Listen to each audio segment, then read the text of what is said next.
Merci pour ton onction qui est répandue ce soir. Au nom puissant et glorieux de notre Adonai Yahushua, j'ai ainsi prié. Je vous salue au nom précieux de notre Adonai Yahushua HaMashiach. Je salue les bien-aimés qui nous suivent sur les réseaux sociaux, mais aussi sur notre chaîne. Que le Seigneur vous garde. Les disciples-là, nous sommes en train de continuer avec notre formation sur les disciples, clés du vrai réveil. Troisième partie. Et nous avons introduit, et les mardis passés, nous avons abordé les chapitres premiers. Nous avons parlé sur les disciples sous la loi. Là, c'était les chapitres premiers. Les disciples sous la loi. Pour ce soir, nous allons aborder le deuxième chapitre. Les disciples sous la grâce. Si vous voulez, vous qui nous suivez, avoir la totalité de l'enseignement qu'on a dispensé les mardis passés, allez sur notre chaîne YouTube, vous allez télécharger gratuitement l'enseignement. Et je profite de cette occasion pour vous annoncer notre grande retraite aura bel et bien lieu au mois de septembre, du 6 au 9, du 6 au 8 septembre 2024. Enregistré, vous les disciples là, sous la grâce, chapitre 2. Bien aimé dans le Seigneur, quand Jean-Baptiste est venu en tant que bon lévite, sacrificateur, parce qu'il était lévite, sacrificateur, puisque son père était sacrificateur et en même temps hébreu. Jean est venu dans la même lignée des maîtres de la loi et il avait également des disciples. On va lire Luc chapitre 7, le verset 18e. Luc chapitre 7, le 18e verset. Il est écrit: Jean fit informer de toutes ces choses par ses disciples. Il en appela deux et les envoya vers Yéhoshua pour lui dire: est-il celui qui doit venir ou nous devons en attendre un autre? Donc, vous allez voir qu'à l'époque des disciples, les disciples mangeaient avec leur maître, dormaient avec eux. Ce n'était pas une formation didactique qu'ils recevaient, c'est-à-dire des enseignements comme ça. Ils ne se rencontraient pas dans des écoles pour recevoir les enseignements de leur maître et puis ensuite chacun repartait chez eux. Non, ils vivaient avec leur maître. Vous voyez ça? Vous avez remarqué ça? Donc la formation, en d'autres termes, la formation était permanente. Non seulement elle était didactique, mais c'était également la transmission de la vie. Waouh! Ils pouvaient voir leur maître pleurer. Ils voyaient comment leur maître priait, comment ils gênaient, et c'est comme ça qu'ils apprenaient. Vous voyez ça? Ils apprenaient comme ça. Bien aimé, quand on est un maître, quand on est un père dans la foi, ou comme certains l'appellent un père spirituel, on n'est pas là seulement pour communiquer des théories, nous devons aussi communiquer la vie. La formation était permanente. Non seulement elle était didactique, mais c'était également la transmission de la vie. Donc ils pouvaient voir leur maître pleurer. Ils voyaient comment leur maître priait, comment ils gênaient. Et c'est comme ça qu'ils apprenaient. C'est vraiment une formation pratique. Et dans tout le monde, dans les pays, dans les villes où ils étaient, savaient que tel était disciple de tel prophète, de tel maître. Dans Jean, donc Jean avait ses disciples. On les voit aussi au verset 19e, toujours du même chapitre. Le verset 19e, la Bible déclare: il appela deux et les envoya vers Yéhoshua pour lui dire: est-il celui qui doit venir, le verset que nous venons de lire, ou devons-nous attendre un autre?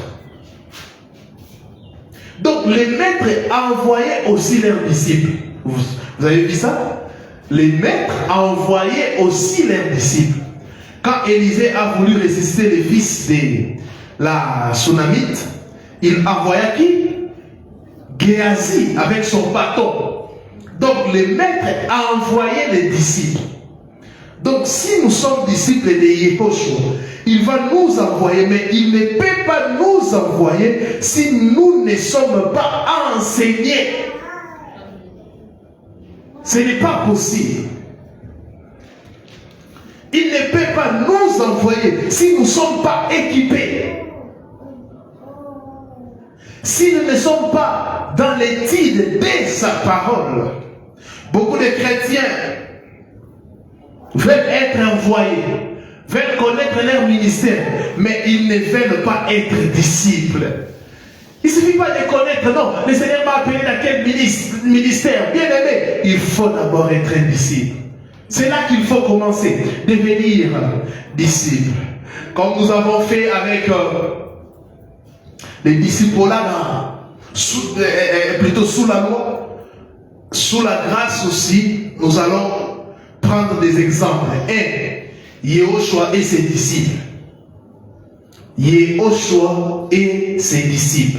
Luc chapitre 6, à partir du 12e verset jusqu'au 16e verset. Luc chapitre 6, 12 à 6, il est écrit: en ces temps-là, Yéhoshua se rendit sur la montagne pour prier. Il passa toute la nuit à prier Elohim. Quand les jours parurent, il appela ses disciples et il en choisit 12 auxquels il donna les noms d'apôtres. Simon qu'il nomma Pierre, André son frère Jacques, Jean, Philippe, Barthélemy, Matthieu, Thomas, Jacques, fils d'Alphée, Simon, appelé les Zélotes, Jude, fils de Jacques, et Judas Iscariote, qui devint traître. Écoutez, juste une parenthèse. Est-ce que vous savez que Judas le traître était le seul disciple qui était de la même région que Yoshua? Ah oui? Iscariote était l'une des villes, l'un des villages de la Judée. Donc Christ était de la Judée, donc Judas plutôt, et les 11 autres étaient des Galiléens. Et c'est celle, et c'est le seul plutôt qui a trahi le Seigneur. Vous voyez ça? Ah, la trahison des proches, ça date de longtemps, de très longtemps même. On nous dit que Christ va prier toute la nuit, c'est-à-dire 12 heures pour choisir ses apôtres. Donc toute la nuit, c'est-à-dire combien? Écoutez-moi bien, 12 heures pour choisir ses apôtres. Ok? Il les choisit parmi ses disciples. Donc, on ne peut pas aspirer à un quelconque ministère biblique, apostolat, ministère prophétique, si on n'est pas d'abord disciple. Avant d'être établis apôtres, ils étaient disciples. Vous voyez ça? Avant d'être établis, apôtres, ils étaient d'abord disciples. Yehoshua a choisi les apôtres, les 12 apôtres, il a tiré les 12 apôtres où? Dans des disciples. Donc, on ne peut pas aspirer à un ministère. Je ne comprends pas aujourd'hui. Quelqu'un à peine il croit au Seigneur Yoshua, il commence à déjà choisir le ministère. C'est comme si il était dans un supermarché où il peut choisir. Non, le Seigneur m'a appelé, moi la femme, assieds-toi, qu'on puisse d'abord t'enseigner. Ils étaient d'abord disciples. Il passe 12 heures en prière pour que les pères lui révèlent les personnes avec lesquelles il allait travailler. 12 heures, c'est-à-dire 1 heure pour chaque apôtre. Waouh, c'est terrible. 12 heures, 12 apôtres, donc 1 heure pour chaque apôtre. Bien aimé dans le Seigneur, si tu es appelé, le Seigneur t'a ouvert pour choisir des collaborateurs, même pour les soins des conjoints, prenez le temps de prier. 12 heures pour choisir 12 apôtres. Et on nous dit que quand les jours parurent, il appela ses disciples. Il en avait beaucoup. Il avait beaucoup de disciples. Plus de 1000, mais il fallait maintenant choisir les apôtres parmi ses disciples. Donc le Seigneur ne peut pas vous appeler dans un ministère de puissance. Peu importe le ministère biblique. Je ne sais pas où vous envoyez en mission si vous n'êtes pas d'abord disciple. Il ne peut pas vous envoyer en mission si vous n'êtes pas d'abord disciple. Plusieurs ont sauté l'étape. Cette étape, ils sont directement devenus, je ne sais pas moi, apôtres, pasteurs, docteurs, sans passer par les disciples là. C'est pour cela nous avons des gens incompétents. Les réveils tardent encore. Pourquoi? Parce que les gens qui devaient amener les réveils n'ont jamais été des disciples. N'ont jamais été des disciples. Ce sont des parvenus. Des gens qui convoitaient l'œuvre du Seigneur. Et surtout avec la séduction actuelle, où il y a des gens qui donnent des témoignages.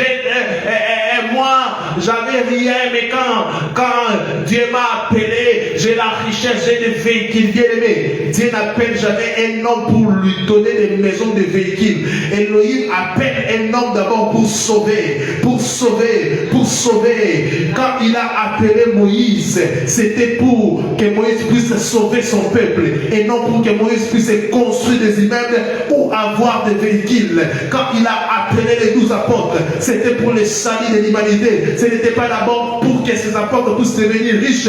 D'ailleurs, la plupart sont morts pauvres.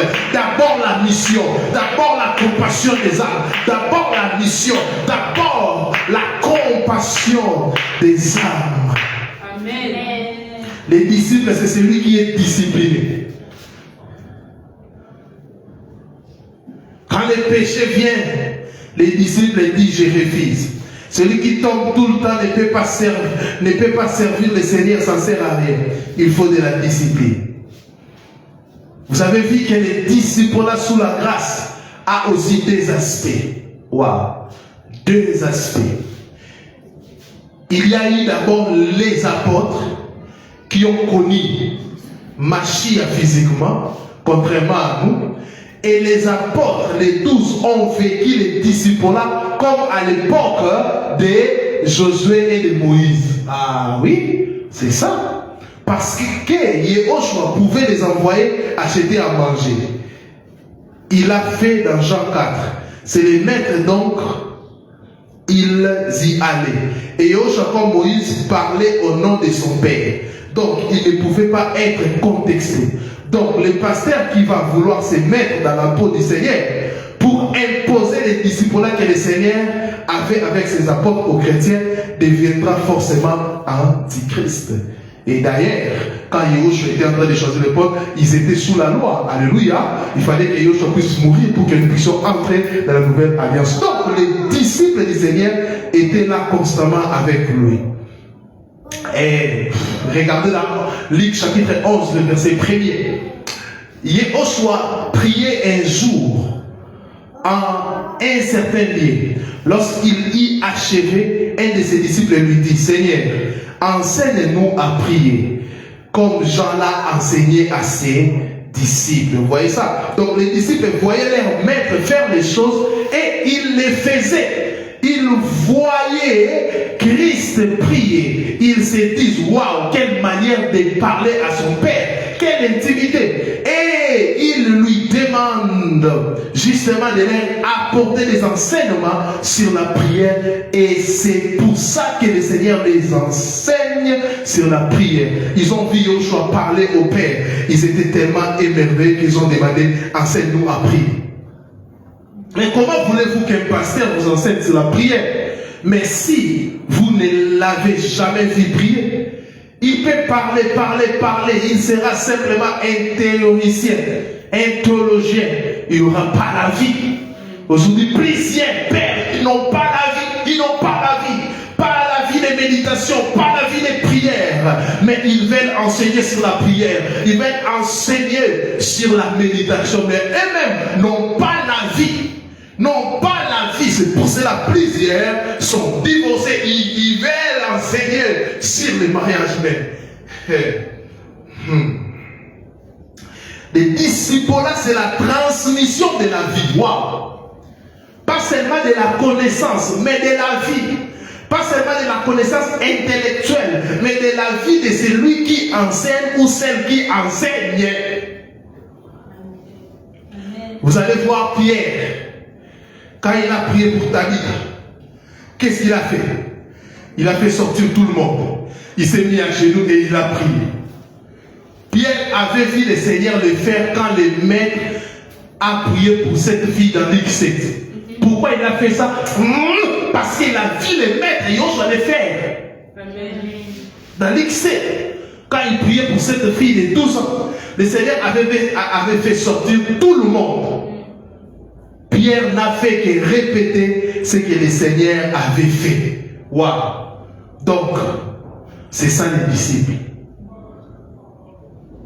Mais vous êtes les disciples du Machia. Vous allez répéter quoi? Vous allez faire quoi? Vous allez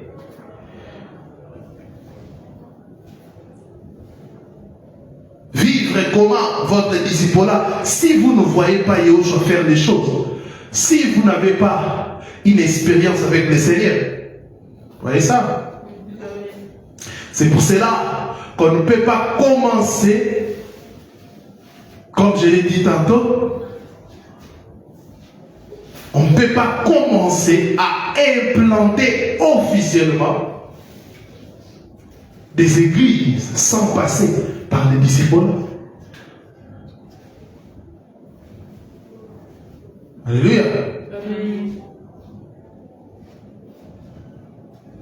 Donc sous la grâce, il y a donc d'abord les disciples de Yahushua avec les 12. Vous voyez? C'est comme sous la loi parce qu'ils ont connu la transition de la loi à la grâce. Donc c'était comme pour Moïse et Josué. Mashiach était comme ça avec les apôtres. Les apôtres ne pouvaient pas dire à Yahushua, Dieu m'a parlé cette nuit, il m'a donné une vision. Non, Elohim ne parlait pas aux apôtres, mais ils n'avaient pas le Saint-Esprit. Ils avaient la procuration du nom du Seigneur quand ils allaient chasser les démons, mais c'était le nom de Yahushua qui faisait les choses. Mais eux-mêmes, ils n'étaient pas remplis du Saint-Esprit parce que l'Esprit n'était pas encore descendu. Ouais. Maintenant, le deuxième point, on va finir par là. On va suffisamment enseigner sur ça. Maintenant, les pères et les enfants spirituels, ou les pères et les enfants dans la foi.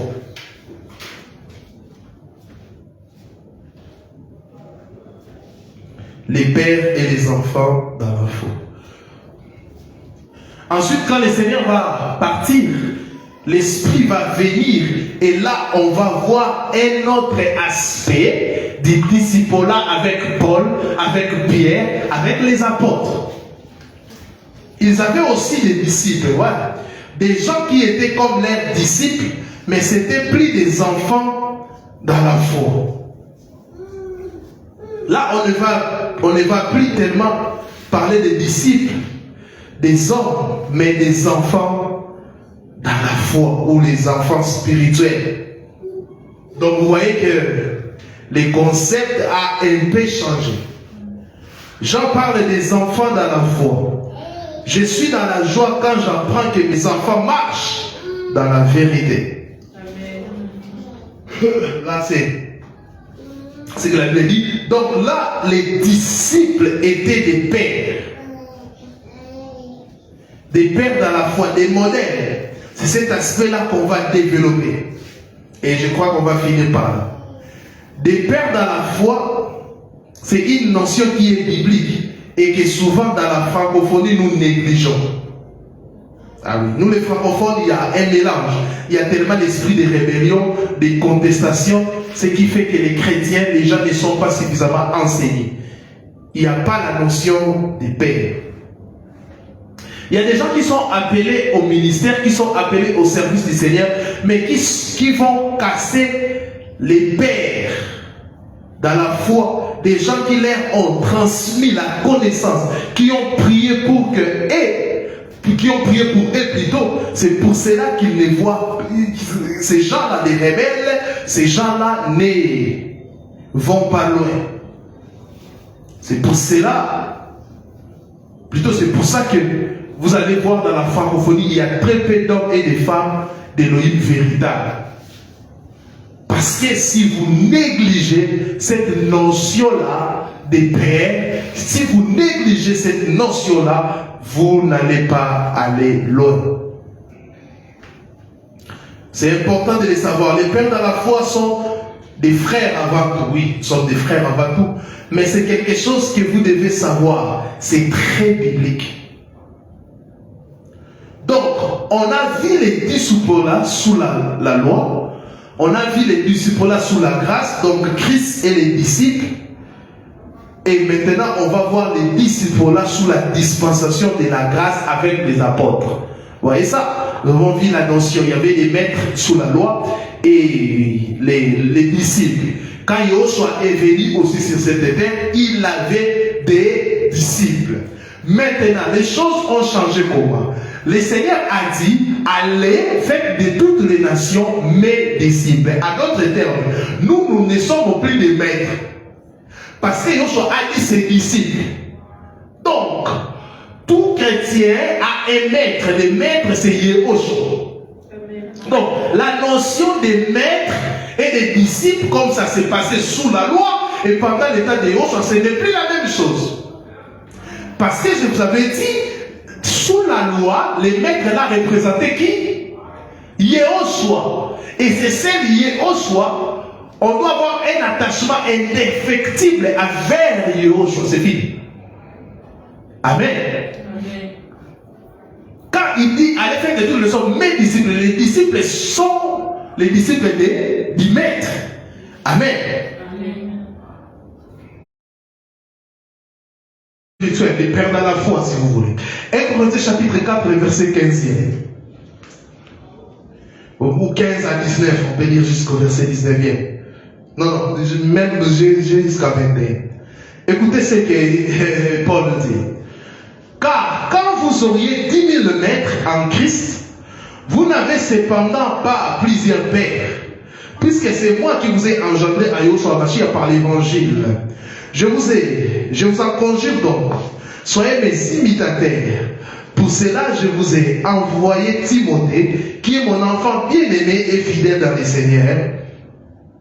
Il vous rappellera quelles sont mes voies à Mashiach, quelle est la manière dont j'enseigne partout dans toutes les églises.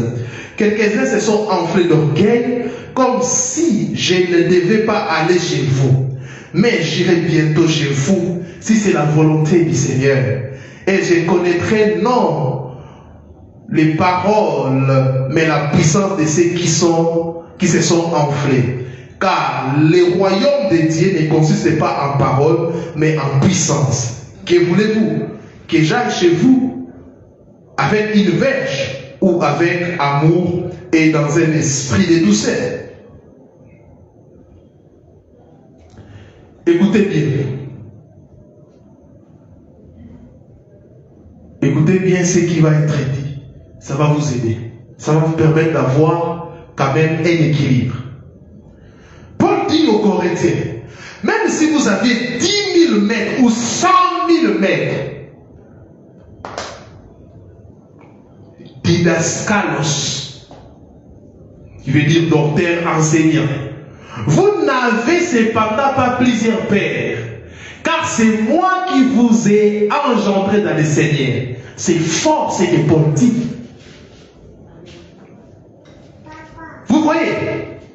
Oui. Oui, ça va? Vous voyez? La notion de disciple-là a changé. Là, il est question d'engendrer des gens dans le Seigneur. C'est-à-dire amener les gens à suivre les maîtres qui est Christ. C'est-à-dire les maîtres par excellence, Yoshua. Mais Paul parle aussi d'autres maîtres qui sont des docteurs. C'est terrible. Bien sûr, ces maîtres-là, tout ce qu'ils enseignent, il faut que ça soit biblique, prouvé.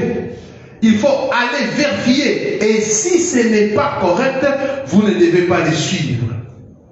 Ce n'est pas comme sous Moïse, où les gens n'avaient pas le Saint-Esprit. Mais vous, vous avez le Saint-Esprit.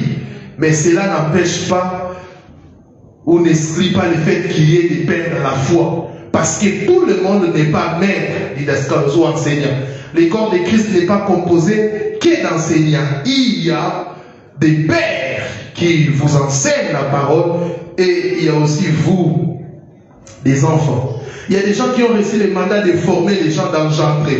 Et Paul dit, vous pouvez avoir 10 000 maîtres en Christ, des gens qui peuvent vous enseigner ici et là, mais c'est moi qui vous ai engendré dans la foi. Paul est en train de réclamer sa paternité spirituelle, car plusieurs personnes venaient pour voler cela. Et puis il continue, je vous en conjure, soyez mes imitateurs. C'est fort ce qu'il dit ici. Il y a des gens qui disent qu'il était orgueilleux. Mais non. Soyez mes imitateurs comme il est écrit. Il dit, soyez mes imitateurs comme il est de Christ, bien sûr. Pour cela, je vous ai envoyé Timothée, qui est mon enfant bien-aimé et fidèle au Seigneur. C'est fort. Qui est mon enfant bien-aimé? Bien-aimé, j'aime plus tellement les termes. J'aime plus vraiment insister sur la paternité spirituelle, tout ça. Mais en tant que père dans la foi, Paul était un maître, un enseignant, un didascalos. Il pouvait envoyer ses enfants dans la foi en mission. On ne connaît pas cette dimension apostolique de l'Église où des didascalos forment des gens non pour qu'ils les suivent eux, mais pour qu'ils suivent les seigneurs et qui sont capables aussi de les envoyer en mission. Paul a formé Timothée et il a envoyé Timothée en mission. Va là-bas. Vous voyez ça? Bientôt, officiellement, on va implanter des œuvres un peu partout dans le monde. Mais nous avons besoin des gens qui sont suffisamment formés.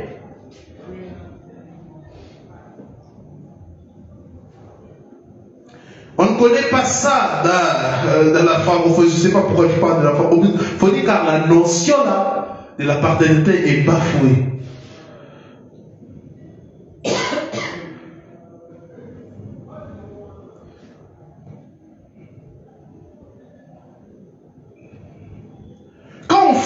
Un disciple, on voit avec Paul la manière de travailler, c'est pour que les disciples aussi, lui, puissent engendrer et former. On ne reçoit pas des enseignements en tant que disciple ou élève ou enfant spirituel pour les garder, non. Parce qu'un disciple, c'est quelqu'un qu'on envoie à l'effet de toutes les nations des disciples. Qui a envoyé, c'est Yosha qui a envoyé ses disciples, non?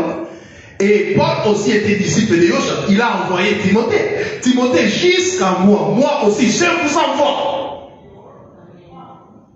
Allez garder des âmes pour le Seigneur. Allez travailler afin que la moisson du Seigneur puisse croître.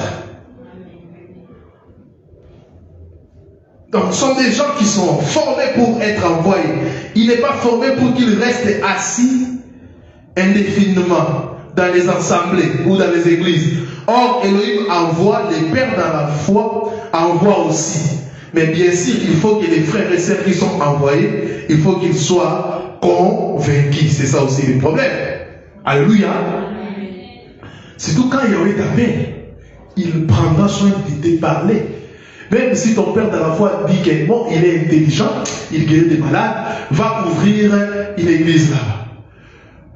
Tu ne vas pas dire non parce que c'est mon père, je vais. Non, tu ne peux pas aller comme ça. C'est dangereux d'aller sans les mandats. C'est très dangereux. Il faut dire, papa, moi je n'ai jamais réussi cette vision. Le Seigneur m'a rien dit. Donnez-moi le temps de prier pour que le Seigneur puisse t'accompagner. Partout où tu travailles sans l'approbation du Seigneur, il ne te protégera jamais. Tu ne seras jamais protégé. Et nous devons travailler avec la vague du Seigneur. Vous avez compris? Maintenant, nous sommes là pour vous former et nous devons aussi vous envoyer pour que vous aussi, à votre niveau, vous puissiez aussi engendrer des disciples afin que la moisson puisse croître, afin que l'œuvre puisse grandir. Quand vous recevez des enseignements, allez partager, allez publier ça et allez évangéliser, afin qu'ensemble nous puissions amener l'œuvre du Seigneur là où le Seigneur veut que l'œuvre puisse aller. Nous avons des sérieux problèmes avec l'église actuelle. Le message de la croix ou de la révélation de Yoshua, c'est devenu très rare. Et nous sommes comme des chauffards. Et nous devons donner pas un son confus, mais nous devons donner un son clair. Le Seigneur revient, le Seigneur est à la porte. Tout ce que vous êtes en train de voir, ce sont des signes. Ne dormez pas, chers disciples. Travaillez afin que l'époux puisse rentrer et revenir. L'heure est grave. Que le Seigneur vous bénisse abondamment. Amen. Acclamons le Seigneur, acclamons le Seigneur.